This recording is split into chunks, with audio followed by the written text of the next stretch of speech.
Assalamualaikum dan salam sejahtera. Saya Nufarisha Syamimi daripada Diploma Pendidikan Awal Kanak-Kanak Semester 5. Di dalam video ini, saya akan membincangkan tentang isu pengendalian pusat jagaan kanak-kanak di Malaysia. Setiap perniagaan mesti ada isu. Ini sama juga dengan perniagaan dalam pendidikan awal kanak-kanak, iaitu taska dan tadika.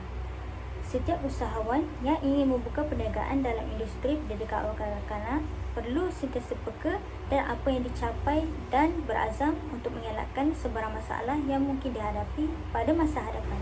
Isu yang sering dibangkitkan dalam pendidikan awal kanak-kanak ialah kelayakan profesional ECE di kalangan pengendali taska dan tadika. Setengah daripada pengendali tidak mempunyai kelayakan yang berkaitan dengan pendidikan awal kanak-kanak. Namun begitu, majoriti pengendali yang menjalankan kedua-dua jenis taman asuhan kanak-kanak iaitu taska dan tadika memegang sijil profesional yang berkaitan. Peratusan pengusaha yang mempunyai diploma berkaitan yang hanya mengendalikan pentadbiran pusat tersebut adalah sebanyak 42%, yang majoritanya adalah pengusaha taman asuhan kanak-kanak yang dikendalikan oleh Kemas.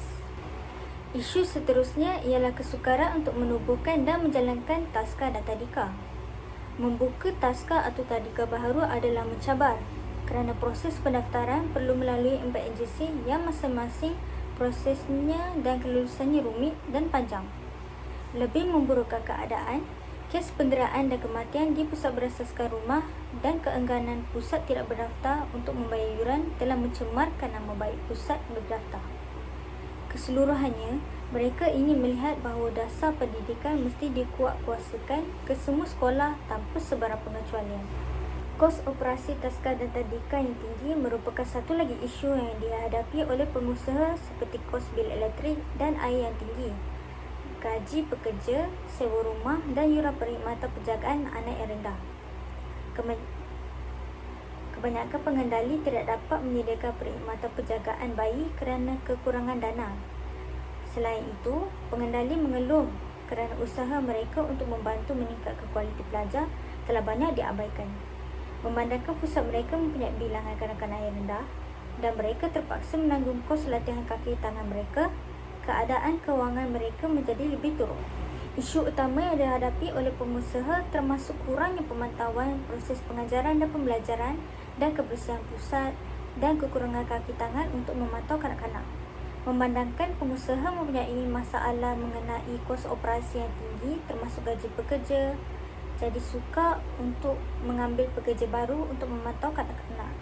Gaji kaki tangan juga menjadi isu kerana kebanyakan guru tidak dibayar gaji yang sesuai dengan kelayakan mereka. Tambahan pula, kenaikan gaji adalah kecil dan tidak setimpal dengan tanggungjawab mengajar.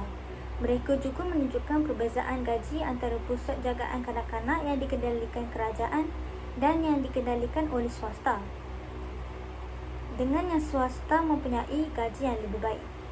Mereka berhujah bahawa gaji minimum RM1,000 Malaysia yang dikuatkuasakan oleh kerajaan telah membebankan sumber kewangan mereka yang terhad. Mereka percaya bahawa kriteria untuk gaji minimum haruslah berdasarkan kelayakan akademik dan prestasi. Tidak dinafikan, sikap pekerja mempunyai kesan yang mendalam terhadap kejayaan entiti perniagaan seperti pusat jagaan kanak-kanak. Pengusaha taman asuhan kanak-kanak mesti mempunyai sikap yang wajar terhadap ibu bapa dan kanak-kanak. Khususnya, pengendali mesti bertindak secara sopan dan empati dalam berurusan dengan ibu bapa kanak-kanak berkeperluan khas. Sebab itu, adalah lebih baik menerima yang mempunyai kelayakan pendidikan awal kanak-kanak kerana mereka telah dilatih bukan sahaja dalam ilmu perkembangan kanak-kanak tetapi juga menerapkan sikap guru yang sebenar di hadapan anak-anak dan juga ibu bapa. Kesimpulannya, kerajaan perlu sedar bahawa terdapat banyak kekurangan dan bebanan yang dihadapi oleh pengendali yang berniaga dalam pendidikan awal kanak-kanak, iaitu taska dan tadika. Terutamanya kepada guru-guru yang mempunyai kelayakan pendidikan awal kanak-kanak yang tinggi. Mereka adalah golongan guru yang berkualiti.